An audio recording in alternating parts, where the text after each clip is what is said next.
وصلنا مع بعض المكان التاني هنا في الشروق، عباره عن 5 غرف و3 حمام. يلا بينا نشوف مع بعض وصلنا لغايه فين.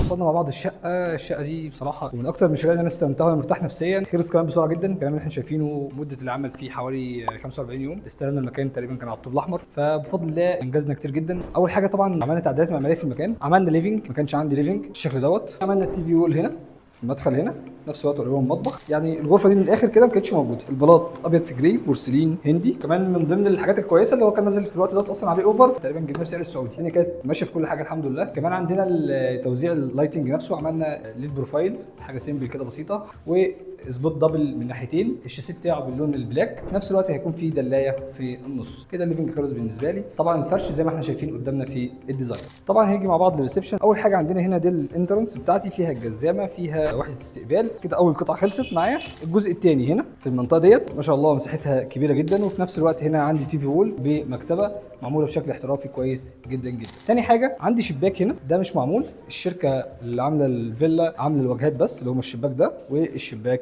دوت. عملنا ايه؟ عملنا الشباك ده يعتبر هيبقى باللون الجراي عشان يبقى في الريسبشن كله ماشي مع بعضيه. بعد كده كملنا الباقي باللون الابيض عشان يبقى متناسق مع الديزاين. كمان عندي هنا السفره في المنطقه ديت، وعملنا حساب وحده التكييف هنا بحيث ان هو ايه يغذي المكان ككل. بعد كده هنيجي مع بعض هنا في الانترنس. هنا عندي هنا زي طقم استقبال صغير، وعندي مكتب وترابيزه كده بحيث ان هو لو في مدرس هيدي درس او حاجه يبقى ما يجرحش الشقه بالكامل. بعد كده عندنا المطبخ هنا التوزيع المعماري بتاعه مع البلاطه اللي هي باللون البلاك دي هنا شكل جميل جدا. شلنا التراب بس من عليها كده. طبعا البورسلين ده في النظافه بتاعته بص بيتشال بسهوله جدا. اي حاجه بتتشال، ده بايدي خالص ينفع ان هو يتشال. عشان كده دايما بنفضل ان احنا نركب بورسلين لامع هندي في المطبخ. توزيع المطبخ هنا الجزء بتاع الميه، مكان السخان عملناه مقارب للشاكوش بتاع الغاز. ده التوب بتاع الكوانتر اللي يكون موجود هنا. عندي ثلاجه ودي فريزر. بعد كده ايه وحدات عاديه خالص. بعد كده عندي هنا البوتاجاز وتحتيه الغساله بتاعته. عندي هنا الفرن وميكروويف ودولاب خاص بالمقشات والمساحيق.